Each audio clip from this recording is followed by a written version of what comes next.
Good evening again. A new look tonight at the car recovery crews pulled from the Ohio River on Saturday. And we are also learning new details in the search for David Bauma. Chopper 9 was over the scene for you as crews solemnly pulled the car and Bauma's remains to the surface on Saturday.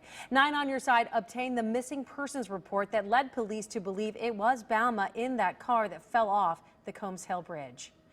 9 on your side, TJ Parker. Well, Tanya, this report outlines the conversation between David Bauma's family and police leading up to when he was found here in the Ohio River over the weekend. A tragic end to a mystery that started above the Ohio River a few weeks ago. Early Saturday, recovery crews found David Bauma in his red Pontiac Grand Prix, the car that fell at the Combs Hill Bridge and into the Ohio River after a series of crashes.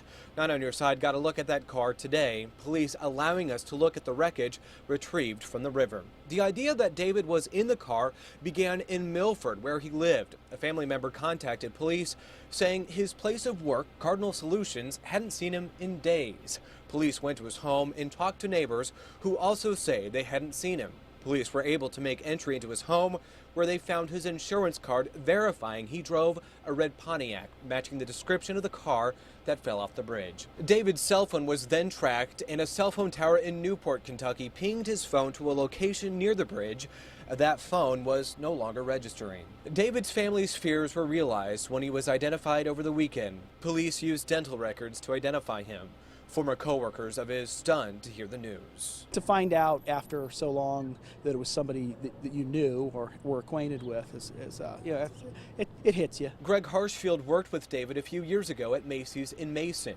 He says he was a nice and quiet guy who kept to himself. It's just heartbreaking, and I know the communities around the area really felt that too. My thoughts and prayers go out to his family and his friends.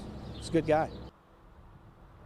Now, I spoke with other people who say they knew David and all saying the same thing, that he was a very nice guy.